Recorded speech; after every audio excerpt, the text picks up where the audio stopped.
Semana de los Derechos Humanos y Violencia, presentada por la Universidad Nacional Autónoma de México, de la Escuela Nacional Preparatoria número 8, Miguel Schultz. Amor propio y autodestrucción.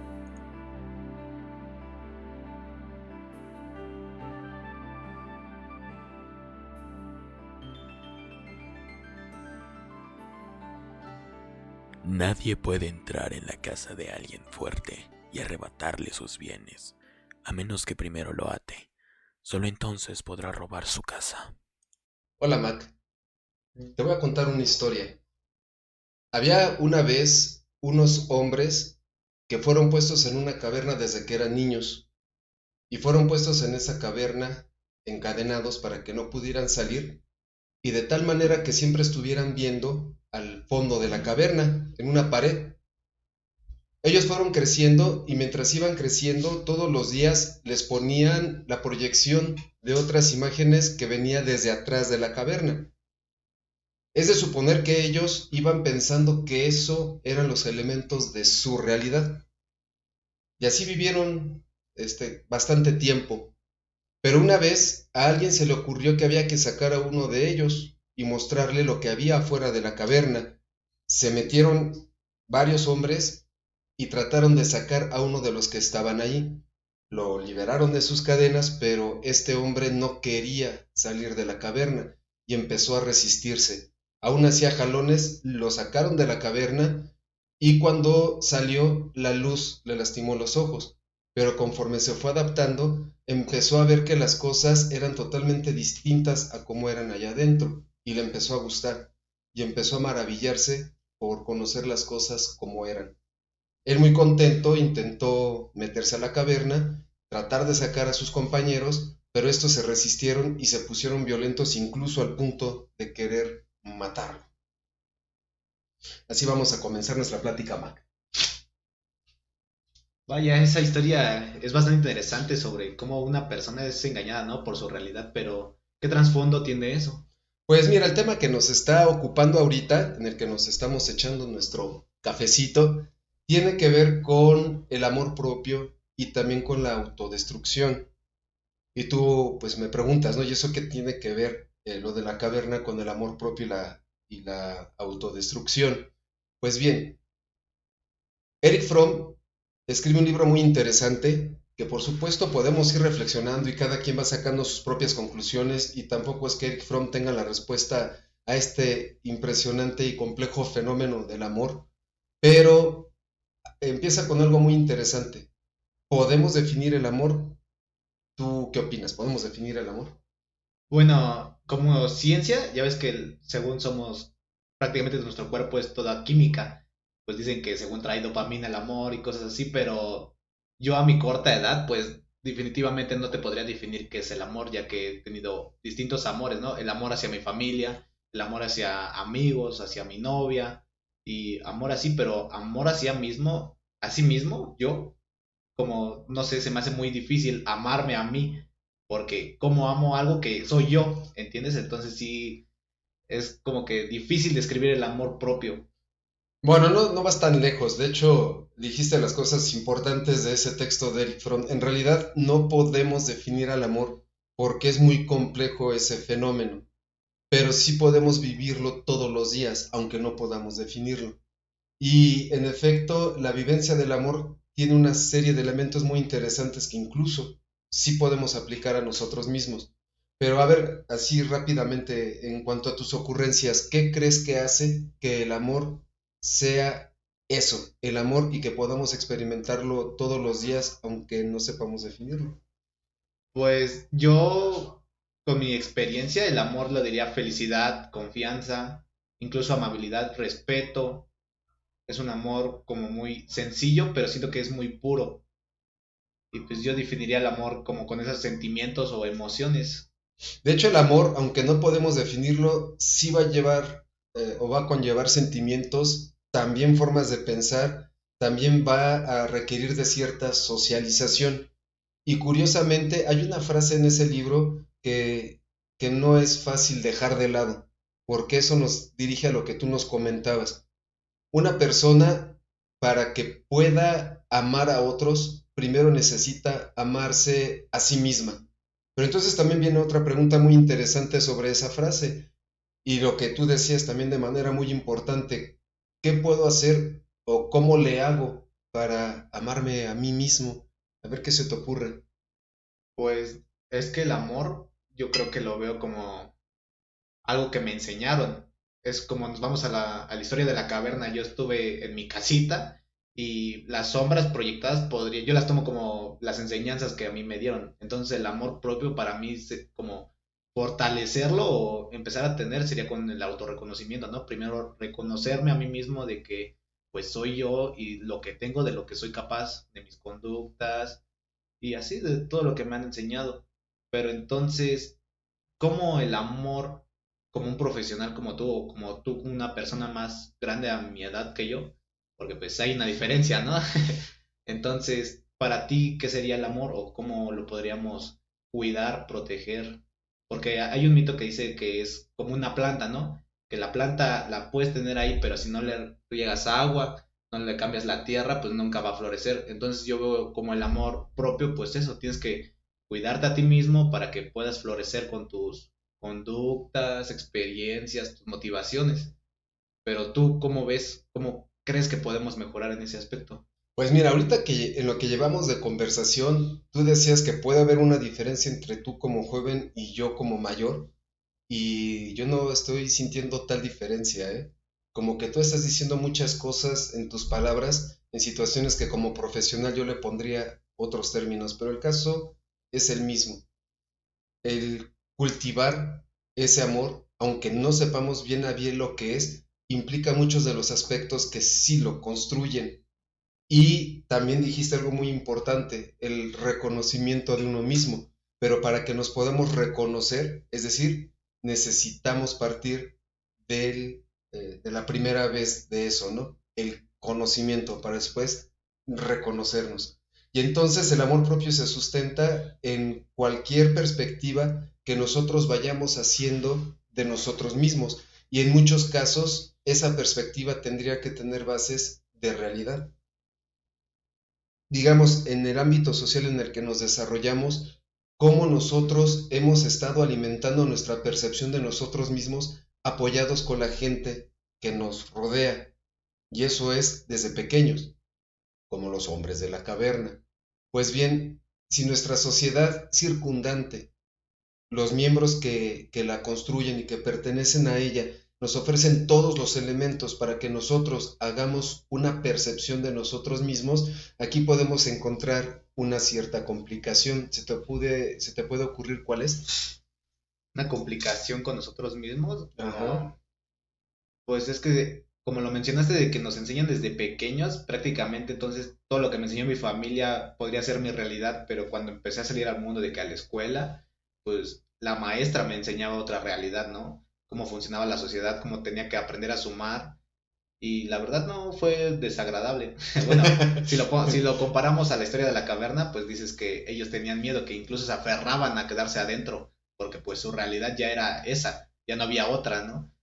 Entonces, cuando te intentas sacar de tu realidad, supongo que sí es difícil, sí ha de ser encadenante, ¿no? O sea, es como, no, no quiero ir, no quiero ir, aquí estoy sano, aquí estoy feliz, amarrado, sin siquiera luz, pero pues te pierdes de muchas cosas al no salir al mundo, por así decirlo, ¿no? Entonces, pues yo creo que el amor sí es bastante interesante, pero tú, entonces, igual quería recapitular esto. Dices que es, bueno, es cierto lo que tú me dices de que por la edad no hay amor. Entonces, tú y yo somos seres humanos, ¿no? Está claro eso. Y no importa la edad porque tú puedes sentir amor y yo puedo sentir amor. Entonces, pues eso sería una falacia, ¿no? Que se ve, pero hacia otra persona de que una persona mayor ama a una persona joven, ¿eso es diferente o es un choque de mundos o... Hay que partir primero de cómo experimentamos el amor, antes de que podamos, digamos, categorizarlo en sus diversas expresiones. Sí. Entonces, el conocimiento de uno mismo es el punto de partida para ese proceso de amor, pero uno no se conoce a sí mismo por mera inspiración. las demás personas nos apoyan, nos rodean y nos retroalimentan. Y de esa manera también nosotros, de alguna manera, podemos fungir como retroalimentación para las otras personas. Pero aquí viene también algo muy interesante. En esta situación de la socialización que nos permite entendernos en nuestro campo social, pues tenemos un proceso de madurez. Y las simientes del amor propio no se originan ni en la adolescencia, ni posterior, ni después de leer un libro. La vivencia del amor comienza desde siempre. ¿Y cuál es nuestra sociedad circundante desde siempre? Pues, si me lo pones así, sería nuestra familia, ¿no? La familia, la que sea que te haya tocado, como se haya estructurado. Las personas cercanas son las que mediante el afecto van construyendo esa autopercepción donde soy capaz de empezar a conocerme, donde además voy estructurando mis ideas en cuanto a mí y en cuanto a los que me rodean y al conocimiento en general, y eso es muy determinante, digamos que va dejando huellas permanentes en la persona, ¿no? Y eso también entonces nos pone en un segundo punto. ¿Qué sucede con la diversidad de tratos, con la diversidad de interacciones afectivas que tiene la familia desde que una persona es recién nacida, conforme también va madurando en ella? Pues a la diversidad yo creo que la persona va desarrollando su propia experiencia, ¿no? Es como una receta de cocina. Tal vez la receta dice, bueno, tienes que cuidar al hijo, darle de comer a estas horas, prestarle atención, darle amor, pero si una persona trata de copiar esa receta, pues le puede salir todo mal, ¿no? Entonces de ahí salen las diversas, pues, formas de educación, porque una persona que recibió amor y siempre estuvieron para él, pues puede ser una persona grande, ¿no? O sea, mentalmente puede crecer y puede hacer las cosas por sí solo, pero si una persona se le sobreprotege, ya lo estás dejando indefenso porque cree que va a estar para él siempre, ¿no? Esa es otra. Y otra, pues sería una violencia, porque hay muchas familias, y sobre todo en México, que hay violencia en la casa, ¿no? Les pegan, está la violencia verbal, la física, la psicológica, porque a veces piensan que la mente no es, o sea, no importa, solo se van a lo físico, ¿no? Cuando, pues, cuando crías a un niño, nada más le pegas y dices, nada, está bien, ya cállate, ¿no? Pero pues no sabes que las palabras pues van cargadas de afecto, como lo dices, y eso puede causar males en su mente, ¿no? Igual a desarrollar trastornos o pues, simplemente complicaciones para su día a día. Entonces, si a una persona desde pequeño se le va bombardeando a puro insulto o pura agresión, una persona puede tomar otro camino a partir de ahí. Exactamente, Mac. Fíjate, una persona desde que nace, incluso desde antes de nacer, gracias a la eficiencia y a la eficacia de su aparato nervioso, o de su sistema nervioso, va desarrollando herramientas adaptativas. El procesamiento mental es el software de la adaptación. Si tú compraras un programa de computación como los que conocemos, si nosotros pudiéramos hacer esa ejemplificación, la etiqueta sería un software de adaptación. Eso es nuestro aparato mental y gestiona todas nuestras funciones de recepción de información y las procesa para que podamos llevar acciones adecuadas para adaptarnos. Pero imagínate que en esa situación infantil, como tú bien mencionas, los estilos de relación y de crianza se comienzan a volver fuertes, que superen las herramientas de afrontamiento de esa persona desde pequeña. Y con eso me refiero a lo que bien mencionaste, ¿no? A los diversos tipos de violencia. Lo que va a suceder es que la percepción que esa persona tenga de sí misma para poder afrontar la realidad va a estar distorsionada, como si hubieras puesto una serie de virus en el computador y entonces no tuviera de otra más que responder, a veces sin amor, ante la realidad. ¿Cuáles son esos? Entonces podemos resumir en tres grandes bloques la situación de la falta de adaptación y de afrontamiento ante diversas situaciones. Uno, y las tres son violentas, la violencia franca, abierta, donde se golpean a los niños, se les insulta. Hay veces que no se les golpea, pero se les insulta de muchas maneras, ¿no? Sobre todo relacionado con la situación escolar, donde se les trata de tontos, que si no puedes más y se les sobreexige, y muchas otras situaciones, ¿no? Entonces también es muy difícil encontrar cierto balance. Sí, sí. No nos vamos a meter en broncas ahorita, ¿no? Pero en muchas ocasiones se hace sentir menos a ese niño muy violentamente mediante palabras que no necesariamente son groserías. Ya con decir, por ejemplo, tú pudiste haber sacado un 10. Entonces el niño que puso su esfuerzo va viendo que por más y más y más que haga, no logra satisfacer a aquellos a quien debe satisfacer, que en un principio pues, es el círculo familiar. Después, y bueno, sí puede existir los golpes, los insultos, ya con majaderías. Y por supuesto que eso va mellando la autoestima del niño. ¿Por qué? Porque le está imponiendo parámetros de autoconocimiento totalmente distorsionados. El niño va a generar una estructura mental para conocerse a sí mismo basado en lo que se le está diciendo o se le está ejerciendo. Y es por eso que desde pequeños esas huellas se quedan permanentemente y van a definir muchas de las situaciones de cómo vamos a afrontar más adelante la vida, ¿no? Y Sí. ahí estamos metiendo situaciones de autoestima, ¿eh? Y la autoestima junto con el amor propio. Una segunda forma de violencia es la sobreprotección. Muchas personas no saben, creen que eso no es violento, pero por supuesto es violento, porque si yo empiezo a hacer todo por mi hijo o por mi hija, donde si todos tenemos que cooperar en casa, no le permito tomar la escoba desde que son pequeñitos. Sí, sí, se les tiene que enseñar, ¿no? Para que vayan siendo, aparte de que tienen que ser autoeficientes, tienen que ser autónomos, ¿no? O sea, hacer las cosas por su propio bien. Sí, sí. Sí, y en este caso no está sucediendo. Los esquemas que les estamos generando mentalmente para afrontar la realidad es que siempre va a haber alguien que va a hacer las cosas por ellos. Y la situación de fondo es que, aunque no se percibe de esta manera, los niños entienden que son incapaces de hacer cosas y que siempre van a requerir de alguien que lo haga.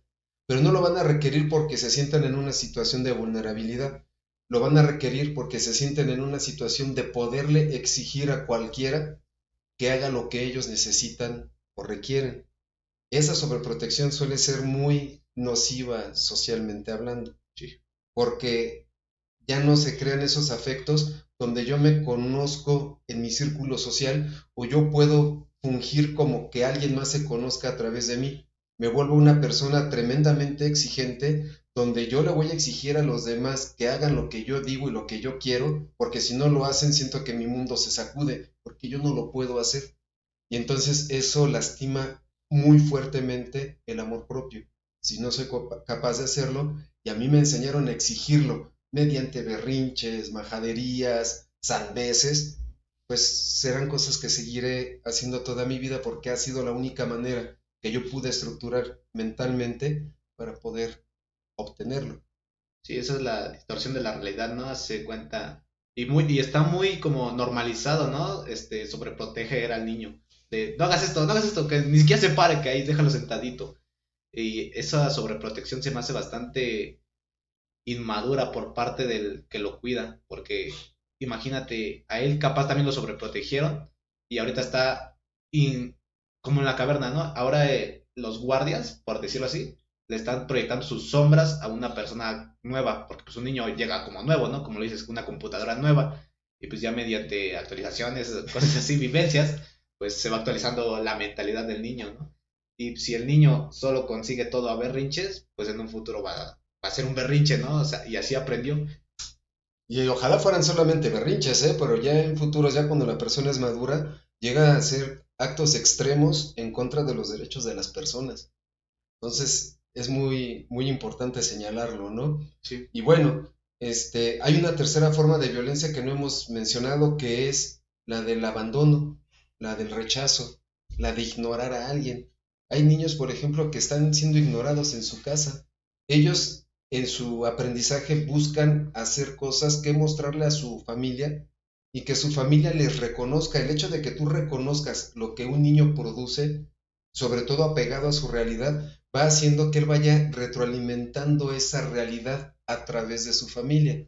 Pero si la familia se comporta como un hielo, le da el avión, no le retroalimenta o combina las otras modalidades de violencia, ese niño va no va a entender cómo se maneja la realidad, porque por más que intenta adaptarse a ella y busca darle respuesta, no consigue la retroalimentación de que pueda estarlo logrando y tendrá que buscar otro tipo de estrategias. Entonces también eso va mellando mucho la autoestima, la sensación, la percepción más bien de capacidad de afrontar las situaciones, de lograr las cosas, y eso también va haciendo que la persona pues no se ame a sí misma, ¿no? Sí. Y estamos partiendo del conocimiento. Y vamos a resumir algo que decías muy interesante dentro de la caverna. Estar dentro de la caverna es estar abstraído de la realidad. Y esas cadenas impuestas dentro de la caverna tienen que ver con estas tres situaciones de crianza que se puede dar en los ámbitos familiares. Nosotros vamos a poner al niño, le vamos a montar cadenas, no importa si sean muy pesadas o si sean cordones de seda, pero el chiste es mantenerlo ahí dentro, abstraído de la realidad, mostrándole lo que yo le quiero mostrar, lo que yo creo que le debo mostrar, pensando que de esa manera él se va a desarrollar como ser humano, pero no caemos en la cuenta que lo tenemos encerrado, lo tenemos limitado, mostrándole lo que yo quiero, y cuando inevitablemente salga la realidad sin ayuda, no va a poder con ella. Una parte entonces del amor propio es desarrollar las propias capacidades y conocerlas para que yo pueda afrontar una realidad que del todo no es suavecita, ¿no? Sí, sí. Pero no es lo mismo que, por ejemplo, una persona en libertad se aviente un trompo con la vida, a que una persona sin libertad tenga que afrontar esa misma vida. La realidad es lo que es y vamos a encontrar de todo. Y puede que haya muchas cosas que nos angustien. Aquí lo importante no es que la vida no nos angustie. Aquí lo importante no es sentir que no tenemos miedo. Aquí lo importante es ser lo suficientemente libre para poder afrontar aquellas situaciones que se nos presenten en la realidad y lo hagamos eficientemente, de forma adaptativa.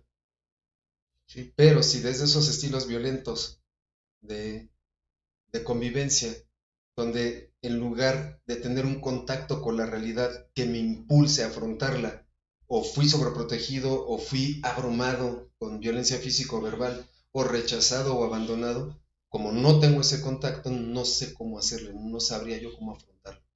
Sí, aparte cuando ya vas creciendo, pues vas conociendo a más personas, ¿no? Entonces ahí ya puede traer otros tipos de problemas, como juntarse con personas que su camino no está derecho, ¿no? Entonces, sí es bastante importante el sistema de emociones y las vivencias que cada persona vive. Sí, nuestras emociones nos van a dar un registro e información de cómo estamos afrontando nuestra realidad. Si nosotros fuéramos conscientes de esas emociones que me están brindando una información desde dentro de cómo está el exterior, yo podría echar a andar mis mecanismos adaptativos, porque mis percepciones ya no serían lo que están en las sombras de la caverna. Mis percepciones sería, aunque lastime, abrir los ojos a la luz y entender las cosas como son, incluso en cuanto a mí mismo. El gran problema de las personas es que a veces no son conscientes de las enormes capacidades que sí tienen, porque ha habido un trabajo sistemático, incluso desde antes de nacer, donde ya ciertas expectativas, estereotipos y cosas se ciernen sobre la persona y va determinando el rumbo de su vida. Una persona tremendamente fuerte en capacidades mentales, teniendo todas las herramientas posibles para poder adaptarse a su realidad e insertarse socialmente, por sentir esos bloqueos o esas limitaciones, pues no lo va a lograr. Y entonces se puede dar varios tipos de situaciones, ¿no? Incluso hasta socialmente e individualmente patológicos. Entonces, aquí lo importante es que si las personas tienen la oportunidad de ir haciendo conciencia de lo que son capaces de hacer y cómo afrontar las situaciones, les va a costar trabajo llevar a cabo, quitarse esos bloqueos como el hombre de la caverna, aunque les cueste trabajo solicitar el apoyo, porque el hombre de la caverna fue sacado por alguien, ¿no? Sí, o sea, lo necesitamos de sacaron a los la demás. fuerza. Sí, Sí. pero a veces nosotros ni a la fuerza cedemos, ¿no? Tiene que ver con una decisión personal incluso. Y a veces hay que tener la humildad, cuando ya nos cae el 20, de solicitar la ayuda o recibirla sin rechazarla.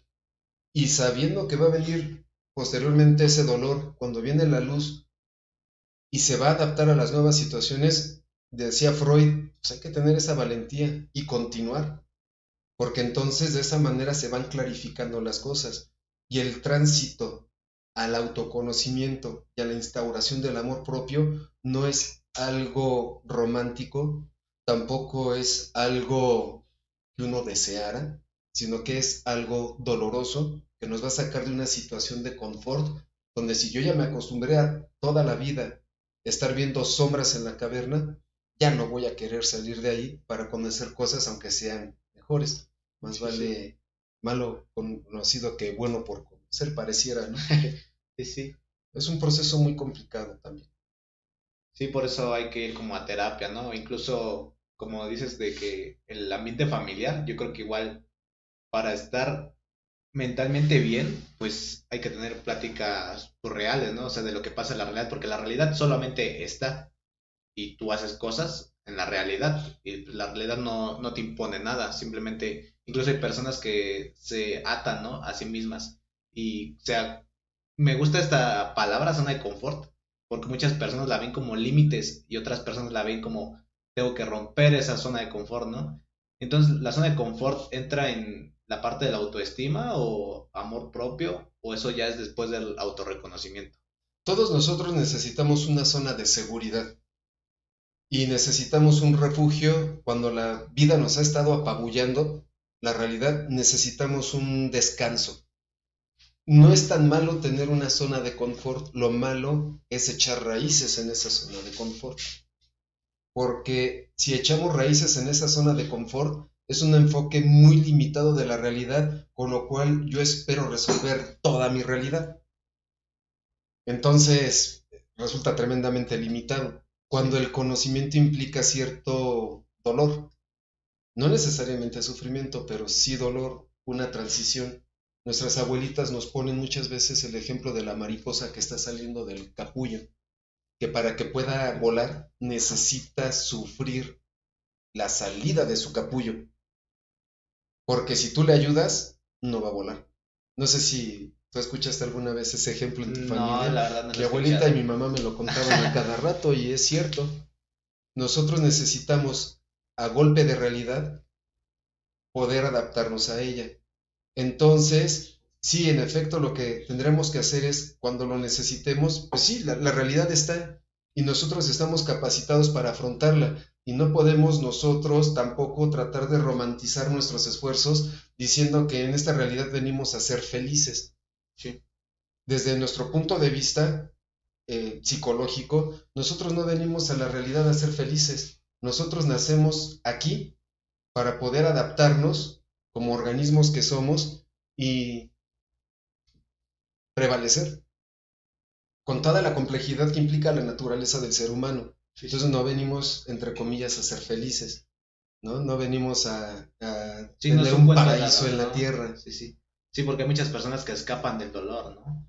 Intentan escapar del dolor. Ah, Sin bueno, embargo, sí. lo chistoso y es muy interesante, como nuestra realidad siempre va a tener situaciones de dolor que hay que afrontar, el gran problema es que cuando no se sienten capaces de afrontarlo, porque tienen esa serie de bloqueos impresionantes que no los dejan adaptarse, mentalmente hablando van a generar una serie de recursos defensivos que, aunque está el dolor, pareciera que no lo están viviendo. Sí, sí. Entonces ellos creen que no está pasando nada cuando en realidad les está pasando todo, pero desconectan esa parte de encuentro con la realidad para poder disminuirle algunas rayitas al sufrimiento, ¿no? Y así circulamos durante toda nuestra vida.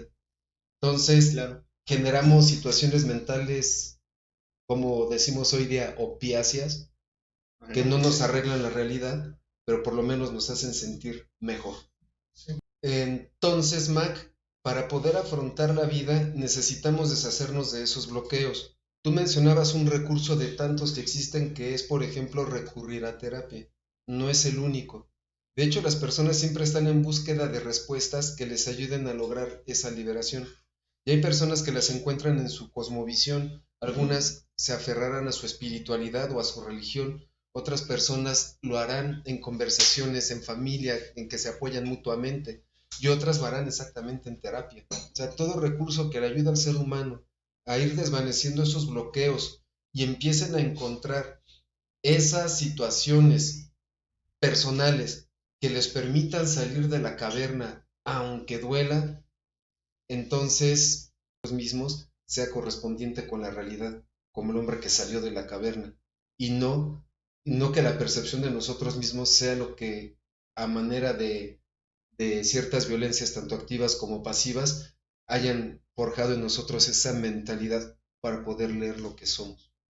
Porque finalmente, estimado Mac, no siempre nosotros percibimos de nosotros mismos lo que somos.